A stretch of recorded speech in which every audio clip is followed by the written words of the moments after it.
When we remember a time, we remember moments. A kaleidoscope of the sights, the sounds, the emotions that remind us of the way we were.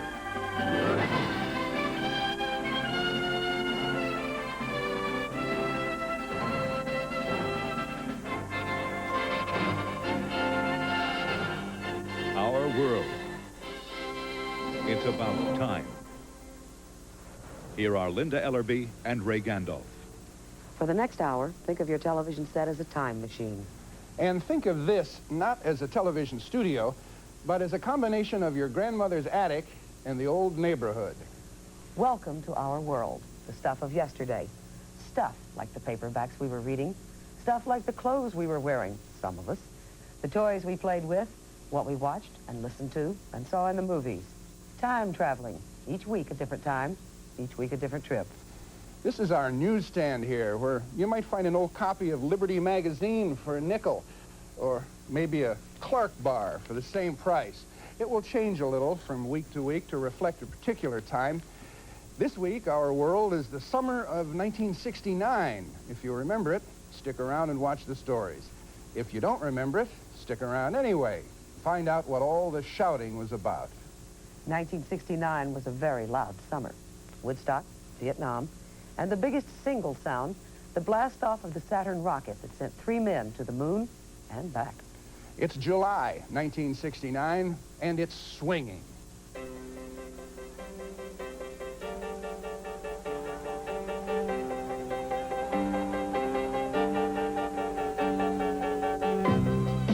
End of the spring, and here she comes back.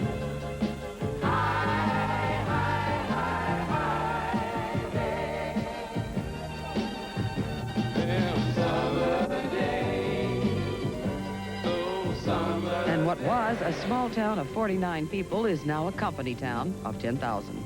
Cocoa Beach, Florida. That's when I had most of my fun back.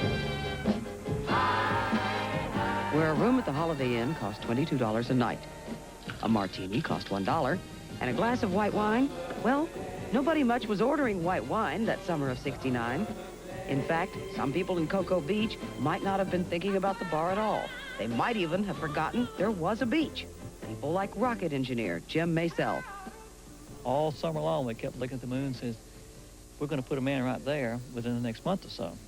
During that summer of '69, we didn't know there was any such thing as a Vietnam War. We didn't know there was any such thing as a hippie movement. We didn't watch TV much. We didn't read the newspapers much. We were totally dedicated to our 12 to 15 hour a day job, 7 days a week, of accomplishing that task.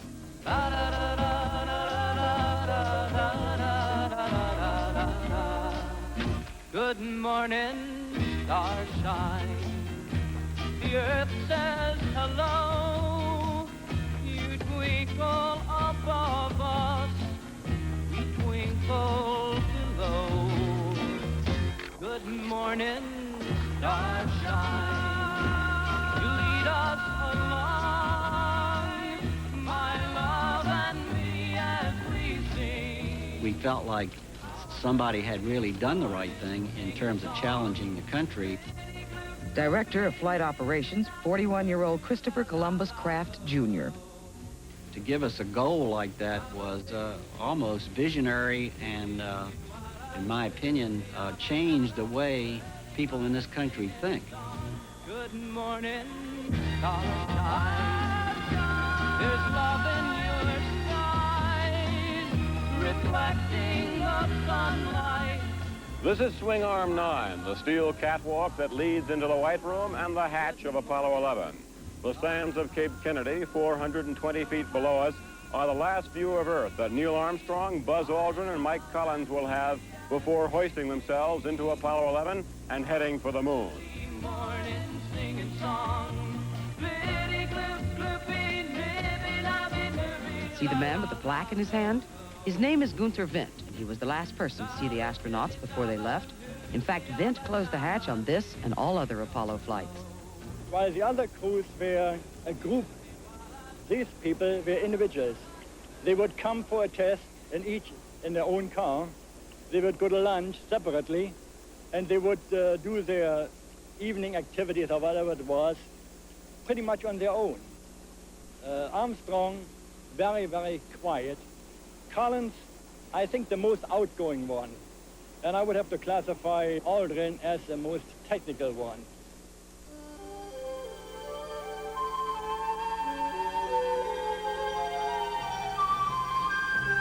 10, 9, ignition sequence starts. 6, 5, 4, 3, 2, 1, 0. All engine running. Liftoff. We have a liftoff. 32 minutes past the hour. Liftoff on Apollo 11. Power clear. This is the dawning of the age of Aquarius, age of Aquarius.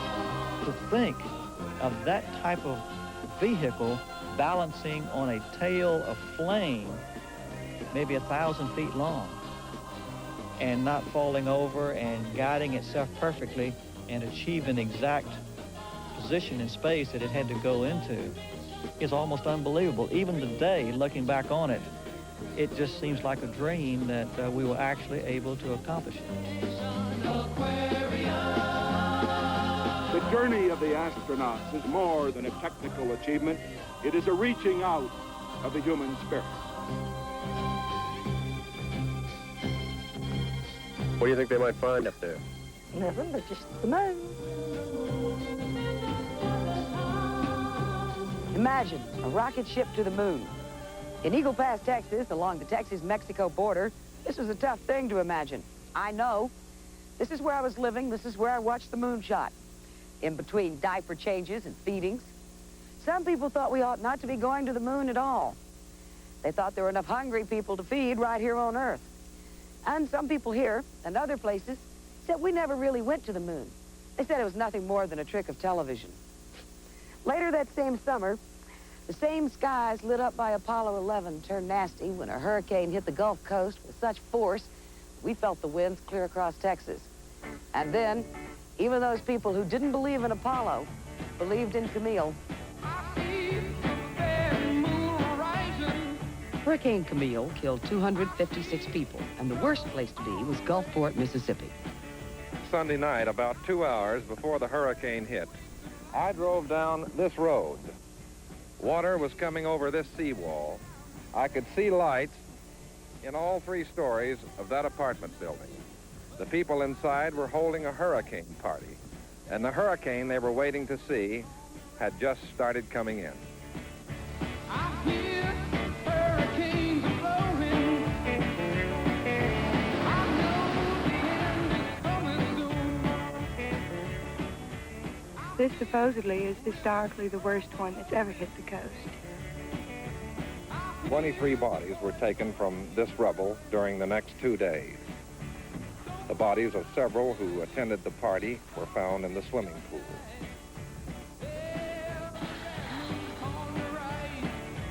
A month before Camille tore up the Gulf Coast, the recovery of a single body from a pond off Chappaquiddick, Massachusetts, had touched off a political hurricane. A car drove off a bridge. Senator Edward Kennedy swam for shore. A young woman drowned. Mary Jo Kopechne's life ended here, off this small, narrow bridge. Her life ended here, and the questions began.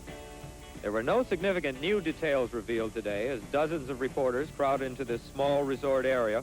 I am satisfied with my investigation of the accident. If something else developed that I didn't know about, well, we'll cross that bridge when we come to it. Police Chief Dominic Arena fended them off. In looking back, I think that if we had had an opportunity to do more of these, tie up more of these loose ends, then I think there'd been less criticism of what were we doing and what we weren't doing. But it really became more of a media event than a criminal case. You know, I felt bad for him, but still, I don't think of what he is saying to the people and to the public is the truth. Well, technically, you should have reported the accident when it happened. I think it's a tough break for the guy. I mean, the guy's a good guy. He tried to help the girl. I mean, there's more to it than what we know, I believe, you know? I think he should quit. quit his job right now. Well, I think it was a shame it happened, but a hell of a guy's drinking. Those things can happen all the time.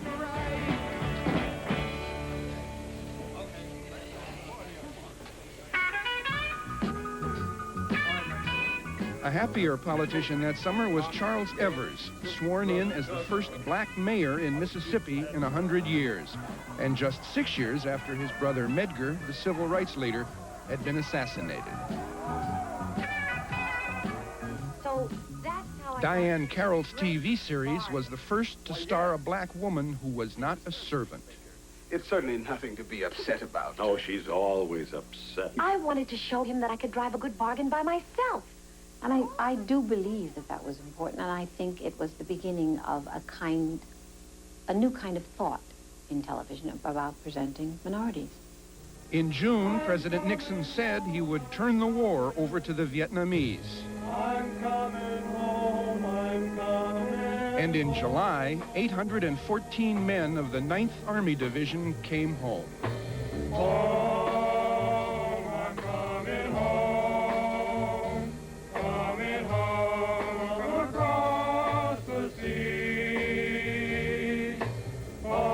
More than 500,000 Americans remained in Vietnam, and the president's critics were not pacified.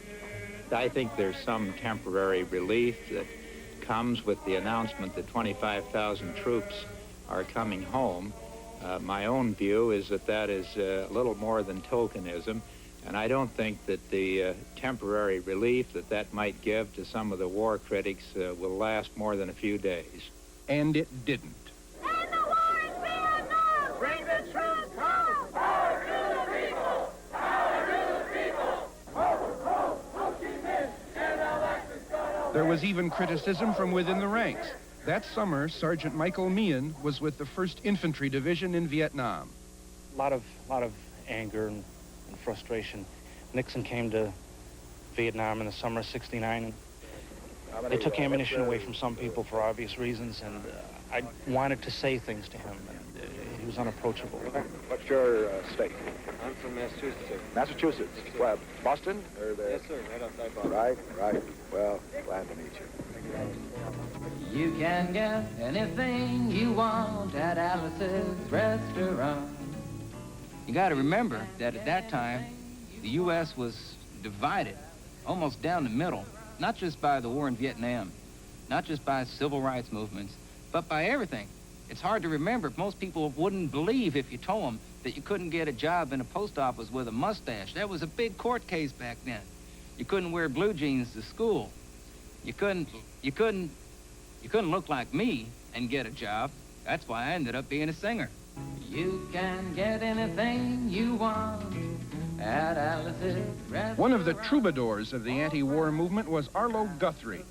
That summer, he took some facts of life, his arrest for littering and the government's attempt to draft him, and put them all into a movie. It had little to do with Alice or her restaurant, and a lot to do with protest. Come in, my boy. Come in. I went up there, I said, shrink, I want to kill. I want to kill. I want to see blood, gore, and guts and veins in my teeth. Eat dead, burnt bodies. I mean kill. And I started jumping up and down, yelling, kill, kill. And he started jumping up and down with me. We was both jumping up and down, yelling,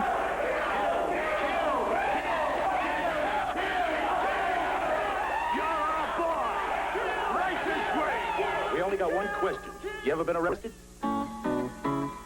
and I proceeded to tell him the story of the Alice's Restaurant Massacre. Nobody, I don't care how crazy they are, can make up something as stupid as that. It's got to only be true.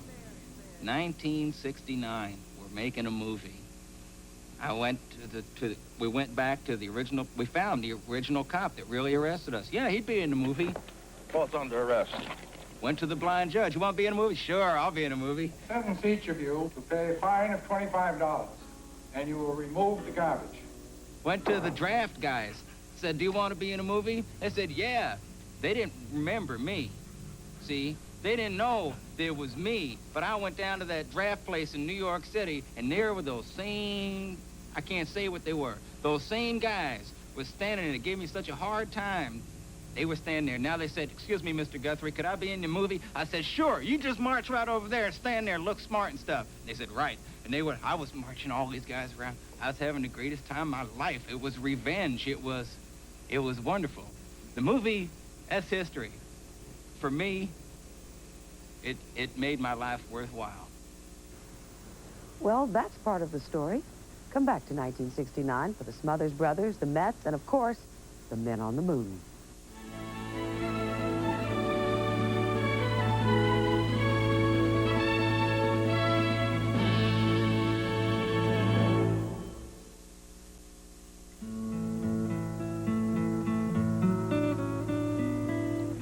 Welcome back to our world. At the newsstand in the summer of '69, the big general interest picture magazines were still thriving. Life and Look reached about 8 million homes a week. Look was 50 cents a copy on the newsstand. Raunchy novels were in. The Love Machine and Portnoy's Complaint topped the bestseller list. Honky Tonk Woman by the Rolling Stones was on all the jukeboxes, and movies were rushing to push sex and violence to new boundaries. But the top box office grosser the week ending July 9th was sexy in name only. A Volkswagen had the title role. The Love Bug was a car. Compared to the liberty of books and movies, TV was a case of arrested development. Risque humor was for saloons, not living rooms. And satire, if it got too sassy with the received wisdom of the government, was a no-no. One of the most popular entertainment shows was missing for the first time that summer, the Smothers Brothers. We were fired in 1969. That's why I remember the date. Some of you are old enough? Okay. And we look back on the whole thing being thrown off the air, and kind of emotionally it was pretty tough. But we were angry at the time. Angry at the time. Not now. We look I am more mature. I look at things in a different light, the same conviction, same viewpoint, but there's a soft edge to it, and I look back on that whole thing back there over 15, 18 years ago, and I look back at the whole thing now, and I'm still pissed off. But I'm cool. You're cool. Now, Ho Chi Minh sure ain't no friend that's playing for all to see. And I know someone's got a fight over there, but why does it have to be me? So I wish you well, Sarge. Give 'em heck. I'm bound for Canada, you know.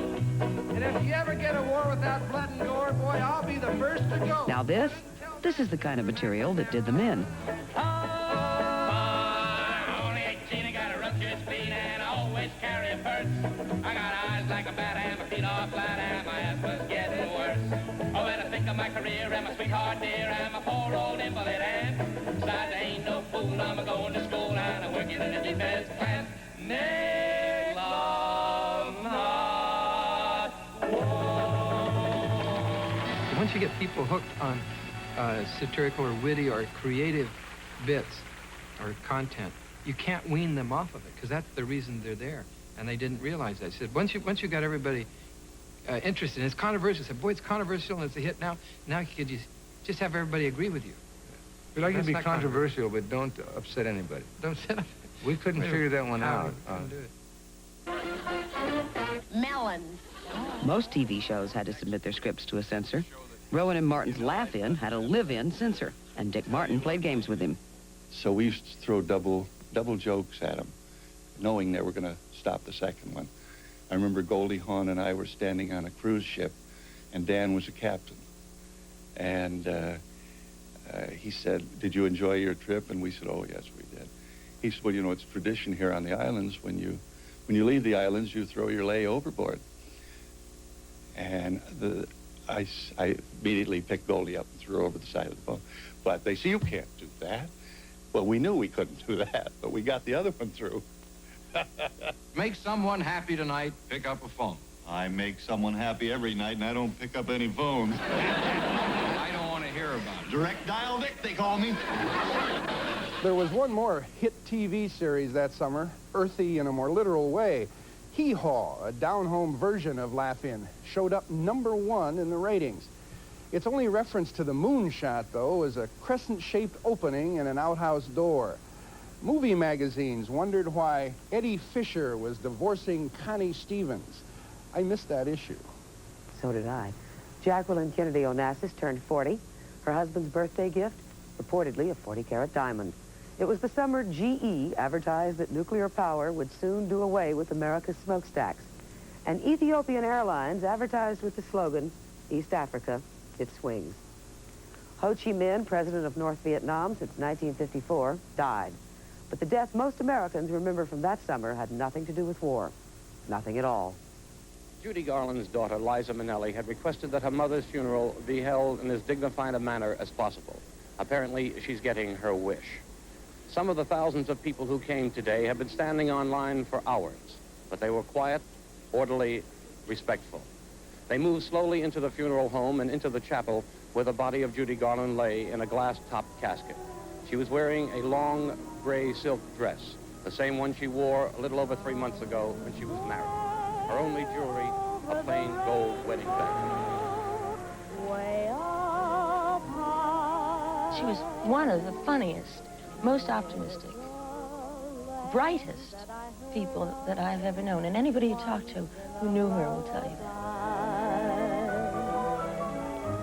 Somewhere over the rainbow, skies are blue, and the dreams that you dare to dream really do come true. Someday I'll wish upon a star and wake up where the clouds are far behind me. Judy Garland's music remains with us. And in the summer of '69, we actually were able to look up and over, way over the rainbow, all the way to the moon, courtesy of television. Phase sequence, camera coming on. NBC scored a beat by announcing it would cancel nearly $2 million of regular programming to cover 30 hours of moon landing. ABC and CBS quickly followed. The show would be beamed to the U.S., Europe, and Asia, but not to Africa because, they said, there weren't enough TV sets in Africa to make it worthwhile. Concerning TV, the astronauts were told, there will be 1 billion people watching, so don't screw it up, okay? Back on the ground, Chris Kraft felt his people were ready for the challenge. The best in the country wanted to come here, and they wanted to commit themselves to getting that job done. How you looking? Your systems go? The average age of my organization in 1968 and 69 was 26 years old. One of those whiz kids would become an inside hero, flight controller Steve Bales. We started at 7 that morning, and this room, the tension, you could have cut it with a knife at 7, and it just built up from there. Okay, all flight controllers, 30 seconds to next go, no go. Just as we started the landing, we had a speed error, and although I sat there for 2 minutes, scared to death that the deviation would continue and we would have to abort, it didn't. Okay, retro, go. Fido, go. Guide, go. Control, go. Telecom, go. GNC, go. Ecom, go. Surgeon, go. About 30 seconds after that, the crew said, 1201 program alarm. And now here's another problem. Almost made me mad. I was scared and mad and everything else at the same time, but things were going so fast, it was like driving a car in a race. You know, you just had to make a judgment fairly quickly. He knew that the situation at that moment depended on him. And I said, go on with that alarm as loud as I possibly could. I don't even think they needed an air-to-ground uplink to hear me. We're going that flight. We're going that alarm. Roger, we got you. We're going that alarm. He's taking in his updates now. Roger. We thought maybe the thing was turning to worms near the end of the descent there, and he made us feel like, well, hold on, guys. Everything is fine. I got it, and it's super. Just depend on me. And we did, and we knew he'd do it, and by God, he did. Okay, all flight controllers, go for landing. Retro, go. Fido, go. Guidance, go. Control, go. Telcom, go. GNC, go. Ecom, go. Surgeon, go. Capcom, we're go for landing. Eagle, Houston, you're go for landing, over. Roger, understand, go for landing. 3,000 feet. Contact light. Okay, engine stop. APA at a descent. Mode control both auto. Descent engine command override off. Engine arm off. 113 is in. We've had shutdown. We copy it down, Eagle. Okay, everybody, T1. Stand by, T1. Tranquility Base here. The Eagle has landed. Roger, Tranquility. We copy you on the ground. You got a bunch of guys about to turn blue. We're breathing again. Thanks a lot. Thank you. Looking good here. That's one small step for man. One giant leap for mankind. July 21st, date which will live in history as long as man is on this planet and on the other planets. 38-year-old civilian Neil Alden Armstrong. In Britain today, as in most of Europe, there's only one story, the landing of Apollo 11. Excuse me. Could you answer a question or two about Apollo 11? What do you think of it? Man is on the moon. What do you Yes. think about that? That is the greatest adventure of the humanity. What is your reaction to this moon landing? I think it's a great thing for the whole world as well as for this country. I hope it will bring everybody in the world together. What is your reaction to this moon landing? Oh, I think it's probably just as marvelous for them to be on the moon as it is for me to be in Rome right now. If people start traveling to the moon, naturally, hotel accommodation will be a need.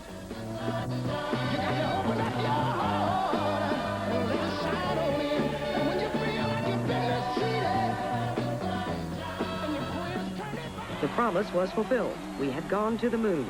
That night, we watched the astronauts on television and remembered the pledge which John Kennedy made in 1961. I believe that this nation should commit itself to achieving the goal before this decade is out of landing a man on the moon and returning him safely to the earth. We were in Montreal playing a series, and we were leaving town. And that was the day that the afternoon that the landing was taking place on the moon. And we all sat there in disbelief, that something like that could happen. And you talk about metaphors. I mean, we just looked at each other and said, why not? More than moon landings and metaphors, it was Tom Seaver and the rest of the New York Mets who were responsible for the awakening of that long-dormant franchise. 9.5 games behind on August 13th, the amazing Mets began their amazing drive.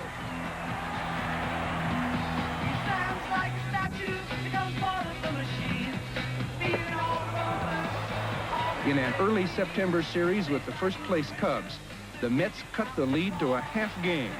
And when the Cubs looked out of their dugout, the future was black. And all of a sudden one night, this black cat comes running out in front of the dugout. It was like an omen. And, the fans went crazy. Amazing! Amazing! Amazing! It's amazing!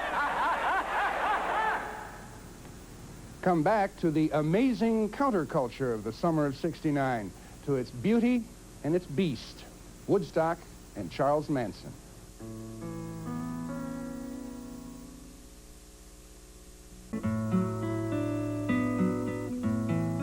From where the moon sits, the earth shines. But like the moon, it has its dark side. For instance, in the summer of 1969, 29 wars were being fought somewhere in our world. And in California, members of a madman's cult murder 7 people, 7 strangers. Summer will be long gone before the killers are caught. At the moment, it is August, when the murders and the fear begin.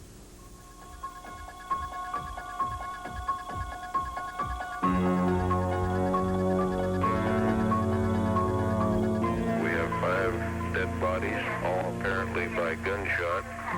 There are 3 male bodies and 2 female bodies. The area is a nice area. The home's a $200,000 home. We have a weird homicide with 2 bodies inside, 2 bodies outside. We don't have anybody that we can talk to. Police here at Sharon Tate's home in Bel Air tell me they have not determined the cause of death of Sharon Tate or 4 other persons found here this morning. All the police or Coroner Thomas Minucci will say is that the people died of either gunshot or stab wounds. According to the maid, Sharon Tate was pregnant. The dead are Sharon Tate, the movie actress, Abigail Folger, age 26, a member of the Coffey family, Jay Sebring, a Hollywood hairstylist, and Wojtek Frykowski, said to be a friend, and an unidentified man. This is Tom Shell at the Tate home in Bel Air section of Los Angeles. On Saturday, August 9th, at a house in Benedict Canyon leased by movie star Sharon Tate and her husband Roman Polanski, police find the slaughtered bodies of 5 people, including that of the actress 8 months pregnant. Polanski is in Europe. The 5 bodies have been stabbed a total of 102 times. 3 of them also have been shot. The very next night, the horror continues. 2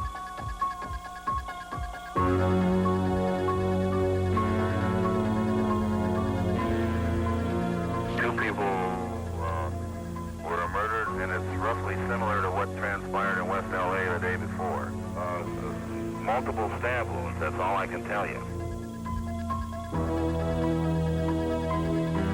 Lino LaBianca, a supermarket tycoon, and his wife return home with a boat they have retrieved from their son. They are stabbed 54 times. A neighbor, Don Steyer, comes back from a long absence to the home he had lent to a friend. When I woke up about 11 o'clock in the morning, I opened my eyes and I look out the window, which was right next to my head, and I saw a policeman's head pop directly up next to me. The cops were in the bushes, they were everywhere. So I then was in a cold sweat, tried to get a hold of my friend, and at that point, his mother told me what had happened next door at the LaBianca house. And the first thought in my mind then was, gee, my lights were on all night, the doors were wide open, I was up, but for the grace of God, it could have been me. Hollywood panics. People hide behind multiple locked doors, if they can. It takes 2 weeks to get a locksmith. It takes $1,500 to buy a guard dog. Hollywood became an armed camp. Kerr Sporting Goods on Wilshire Boulevard ran out of small handguns. You couldn't hire security guards. Musician John Phillips, who had been a frequent visitor to the Tate House, remembers the fear. They were hiring college kids from UCLA, the football team, the basketball team, the track team, the baseball team as bodyguards. Everyone was completely paranoid. The Los Angeles Police Department has assigned 17 sergeants and 2 lieutenants to investigate both of the brutal murders. As it stands today, they have 2 crimes that are similar. They have 7 people who are dead, and they have no solid suspects. Dick Shoemaker, ABC News, Los Angeles. The killers would not be caught for months. In August, police are concentrating their search in Los Angeles.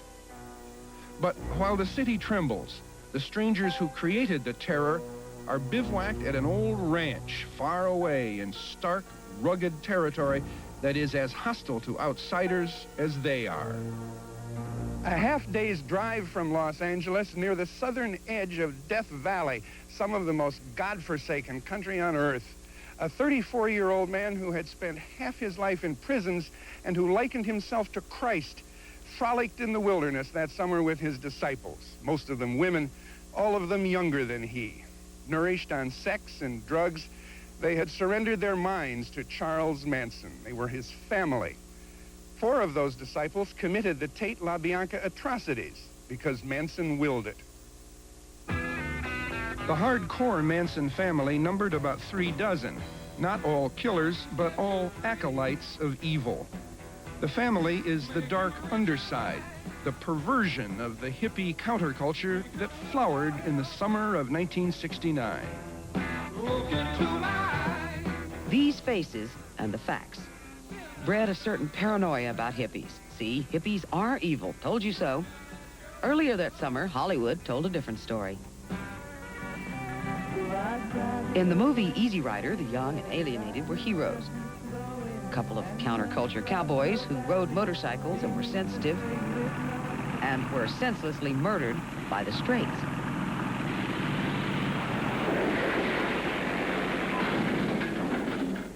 Western movies just weren't what they used to be. There's no heat here, but, you know, by the time winter comes, I'll be in Florida. Now there were midnight cowboys, too. Subculture cowboys. The wildest bunch of cowboys were also the most violent. We complained about the blood and lined up to see the movie. You don't which direction Florida is, boys. One movie that summer starred the wimpiest cowboy. This is not him. Any questions? That's him. Do you think a girl should pet on the first date? What? I mean, if both parties involved are mature and liberal. You're too old and too fat to be jumping horses. And the next thing you knew, the classic cowboy hero was playing a fat old man superbly. Well, come to see a fat old man sometime. Yeah!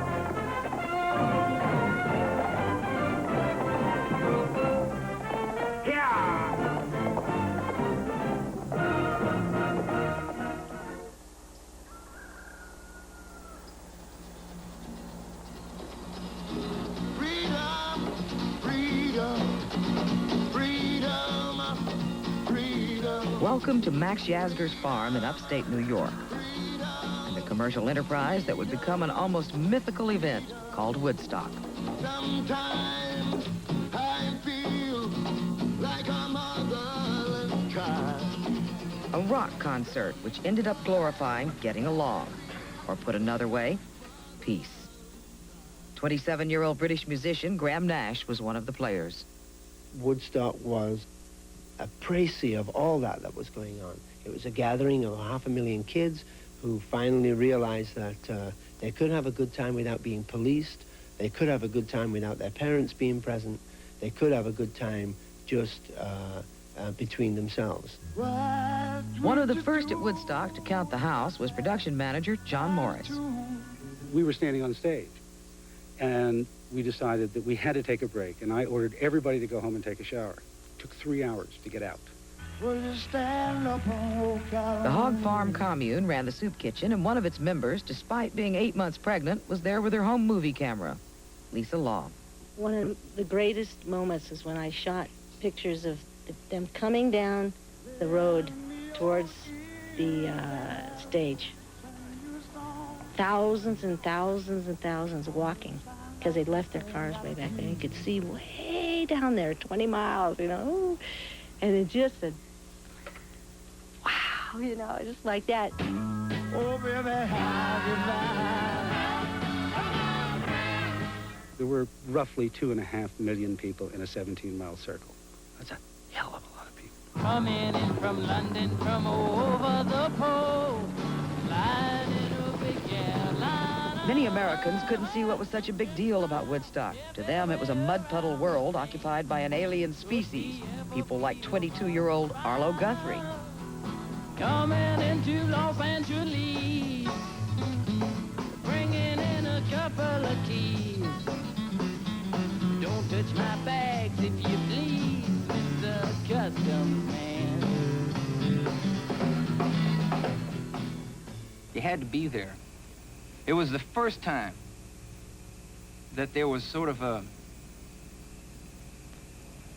there was just more of us than them. There was a lot of far out, man, this is really happening kind of language. You were taught to speak in a certain correct way, and now all of a sudden you began to communicate in short bursts. I think the amount of marijuana that was smoked and the amount of drugs were taken added to that non-verbal communication. You would look at someone and you would understand what they were saying. You would understand what they were about to say, so that they didn't have to say it. You know, it's cool, and you knew exactly what was cool. You didn't have to ask, well, what's cool? You know, you knew that it was cool.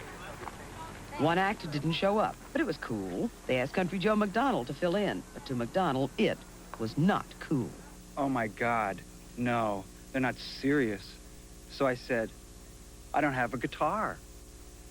And John said, that's okay, wait a minute. And he ran off somewhere, and I thought, oh, no, what's he doing? What the hell's going on here? And he came back with this cheap Yamaha guitar, you know. And so I sussed it out, and I thought, okay, it'll work. But there's no guitar strap. I can't play without a guitar strap, you know. So I thought, phew, I'm out of it, you know. And then they went off with his guitar, and they came back with this piece of rope, you know, which they tied on, you know, as a guitar strap. But I thought, they're not going to give up, you know. I can't get out of this. It's impossible. Give me an F! And then everybody turned and looked right at me and went, F! And I thought, oh my God, you know? So then I just went on, you know. There was no stopping. I couldn't stop it then. And I just went on. Well, come on, all of you big strong men. Uncle Sam needs your help again. Got himself in a terrible jam way down yonder in Vietnam. Put down your books and pick up a gun. We're gonna have a whole lot of fun. And it's 1, 2, 3. What are we fighting for? Don't ask me, I don't give a damn. The next stop is Vietnam. And it's 5, 6, 7. And what was music at Woodstock already was fact for some other young Americans. We're all gonna die. Always that summer, there was the war, and the soldiers we sent to fight it. It was an ocean of people at Woodstock, and there was a sea of death in Vietnam. There were about as many people at the Woodstock concert making love and not war as there were people in Vietnam, American soldiers in Vietnam, making war and definitely not love. Were they right? Were we right? To the families and friends of the young men and women in Vietnam, right and wrong were nothing compared to life and death.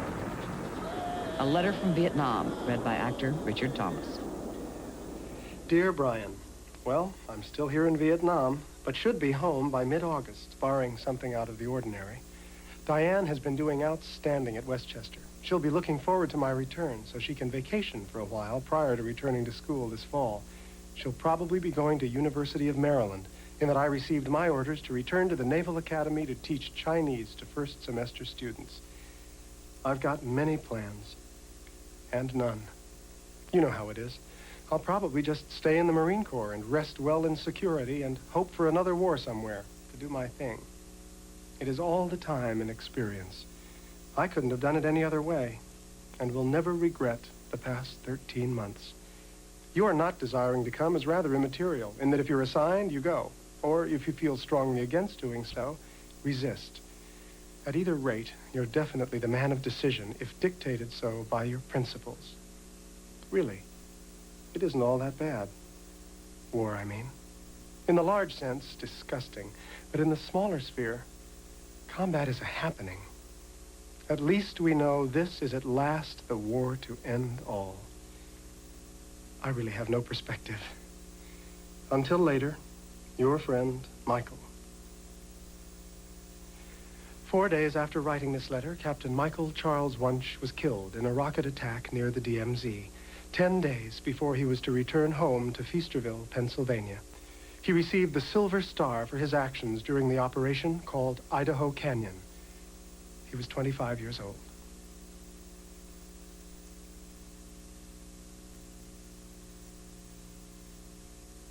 You're telling me Trident helps fight cavities? It always has? Oh, I knew Trident did. While you were watching Our World Tonight, you might have said, hey, I remember that. Or, gee, I didn't know that. We certainly hope so. But if you didn't, stick with us. We'll find your time, maybe next week. Before we leave the summer of '69, though, here's a final dash through the time machine to tie up some loose ends. They came back from the moon, and then one day, the cheering stopped.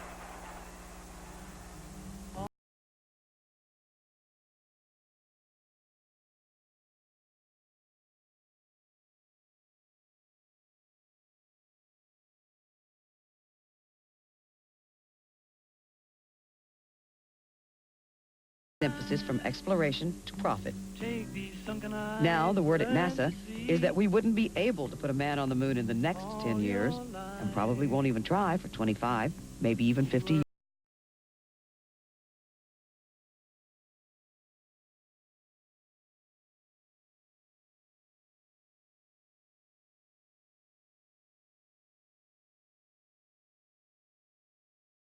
Have hit the U.S. since the summer of '69, none as deadly as Camille. Later, Ted Kennedy was convicted of a misdemeanor in the death of Mary Jo Kopechne. The cost to his political career is a story for another time.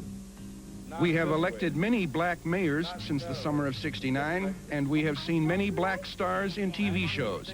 One has the most popular show in the country so far. The Smothers Brothers did get another TV series, And we did get used to satire on TV, usually late at night. The Mets won the pennant in '69 and '73 and are halfway to another in 1986. Later, Charles Manson was convicted and went to jail where he remains, and that is a story for another time. But what we then called murder, we might now call terrorism. Many of the hippies and the flower children of 1969 have become today's businessmen and professional women. There never was another Woodstock. We did not end the war, not that summer, not for another 6 years. And when it ended, it did not end with America winning. And despite the popularity that summer of counterculture movies like Easy Rider, the Oscar winner for Best Actor was neither young nor nonviolent. He was that good old fighting American, John Wayne, provoked to profanity in True Grit. Fill your hand, you son of a bitch!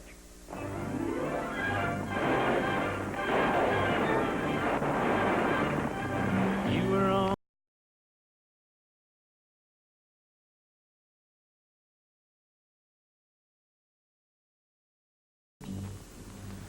Well, there it is, the way it was for a few months in the summer of 1969. We were still slogging around in a morass in Vietnam. For relief, we basked in the reflected glory of Apollo 11. For 3 days at Woodstock, some of us created a society outside of society. Most of us, most of the time, we just lingered along that summer as best we could. History doesn't really repeat itself, even if historians do. But if you want something to think about, consider this. A story is told about astronaut Buzz Aldrin. He was asked what he would do if he were alone in space and the engine in his spaceship broke down, leaving him 1 hour's oxygen. What would he do during his final hour? Said Aldrin, I'd work on the engine. In the summer of 1969, we were all working on the engines. And so it goes. The doctor said I had swollen.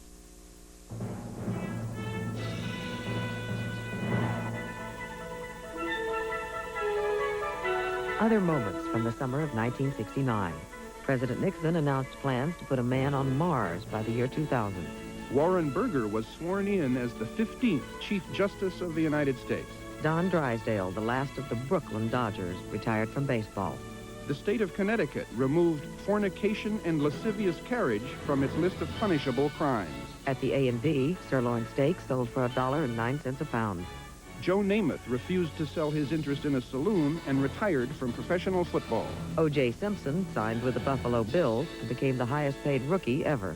Joe Namath sold his interest in the saloon and returned to pro football. There was a military coup in Libya. Colonel Muammar Gaddafi took control of the country. Tennis star Maureen Connolly, former heavyweight champion Rocky Marciano, composer Frank Lesser, and Senator Everett Dirksen died. And a loaf of bread at the A&P cost 49 cents.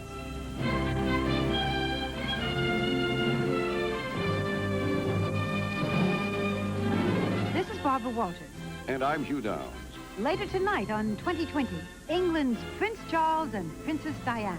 It's the royal couple as you've never seen them. 2020, following the Colbys.